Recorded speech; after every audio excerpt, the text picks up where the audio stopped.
to your Humber News Update. I'm Abida Danji coming to you from our newsroom here at Humber College North Campus. Here's what we're working on at this hour. An airplane has skidded off the runway and into a fence at New York's LaGuardia Airport. Officials say the crash was caused by an icy runway during wintry weather. There is no word on how many people were on the plane, if it was taking off or landing, or if there are any injuries. LaGuardia has been closed for the time being.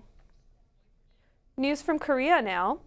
It has been confirmed that a Mississauga pastor is being detained in the Hermit Kingdom. The family of Reverend Hyun-Soo Lim says they received information from Canadian officials that Pyongyang has confirmed the pastor is being held. The 60-year-old pastor traveled to North Korea on a humanitarian trip, which he has done over 100 times before. Lim was supposed to return from the routine trip on February 4th. Nobody has heard from him since January 31st. Canadian-born fashion designers are causing a furor over their latest collection at Milan's Fashion Week. Twins Dean and Dan Caden of D2 are being criticized for using a derogatory term to describe their clothes. The duo labeled their Indian-inspired collection D-Squaw, a slur for Aboriginal women. People used social media to express their outrage, calling the designers racist. The designers have since removed all references from their website and social media accounts. Authorities in Vancouver are warning people they could feel toxic effects of a huge chemical fire up to 24 hours after exposure. The fire broke out yesterday in a shipping container at one of the busiest ports in the country.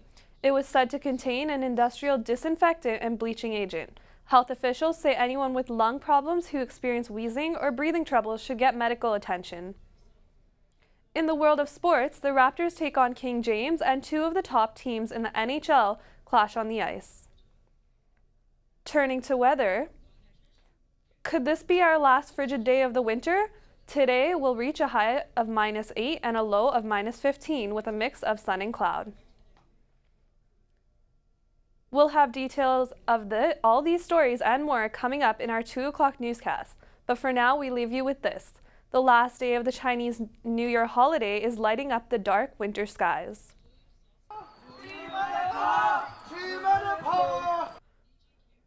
It's the annual Lantern Festival, featuring lanterns in all shapes and sizes, including fantasy characters and animals. A major attraction this year was a giant peacock, which was created with more than 30,000 pieces of Chinese porcelain. The annual festival is celebrated on the 15th day of the first month of the lunar calendar and marks the last day of the Chinese New Year holiday. That's your 12 o'clock update. We'll be back with more Humber News at 2.